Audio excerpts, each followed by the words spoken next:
The silence of a summer morning in 1982 at Buckingham Palace was shattered not by a royal decree, but by the audacious footsteps of an ordinary man. Imagine the unthinkable, a commoner, Michael Fagan, not merely within the hallowed grounds, but deep inside the private chambers of Queen Elizabeth II, standing at her very bedside. This wasn't a scene from a spy thriller. It was a chilling reality that exposed the vulnerabilities of one of the world's most secure residences and left the nation, and indeed the world, in stunned disbelief.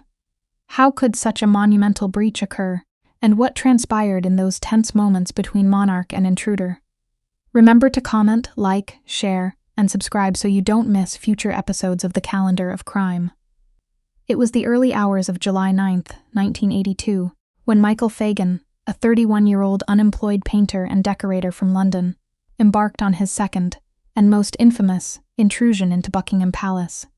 His first foray, a month prior, had seen him scale the palace walls, wander through various rooms, sit on a throne, and even sample some wine before quietly departing, undetected by security.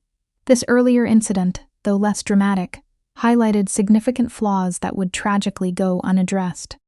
On this fateful July morning, Fagan again scaled the perimeter wall, making his way into the palace through an unlocked window. He navigated the labyrinthine corridors, past portraits of royalty and priceless artifacts, for several minutes.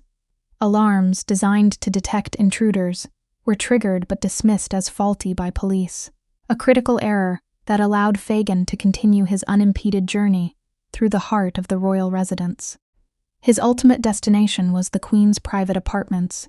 He entered her bedroom at approximately 7:15 a.m., pulling back the curtains to reveal Queen Elizabeth II asleep in her four-poster bed. The Queen awoke to find a stranger in her room, holding a broken piece of an ashtray.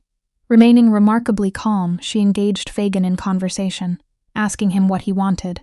Fagan, reportedly, spoke of his personal troubles and the difficulties faced by ordinary people. The conversation lasted for several minutes. The Queen, thinking quickly, managed to summon help by feigning a desire for a cigarette and calling for a footman. When the footman arrived, he was initially slow to react, believing Fagan to be a palace staff member. However, the Queen's repeated requests for assistance eventually made the situation clear. Fagan was then escorted from the room by the footman and later apprehended by police. The incident sent shockwaves through Britain and beyond, prompting a massive review of royal security protocols.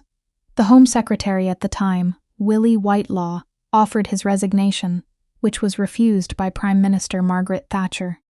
While Fagan was not charged with breaking and entering, as it was a civil, rather than a criminal offense at the time, he was charged with stealing wine from his earlier intrusion.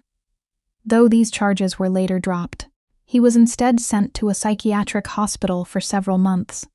The Michael Fagan intrusion remains one of the most bizarre and significant security breaches in modern royal history. It exposed glaring deficiencies in the protection of the monarch and led to fundamental changes in how Buckingham Palace and other royal residences are secured. It also offered a rare, unsettling glimpse into the private world of the Queen and the unexpected encounter she faced with an ordinary man, driven by desperation and a desire to be heard. Thanks for watching.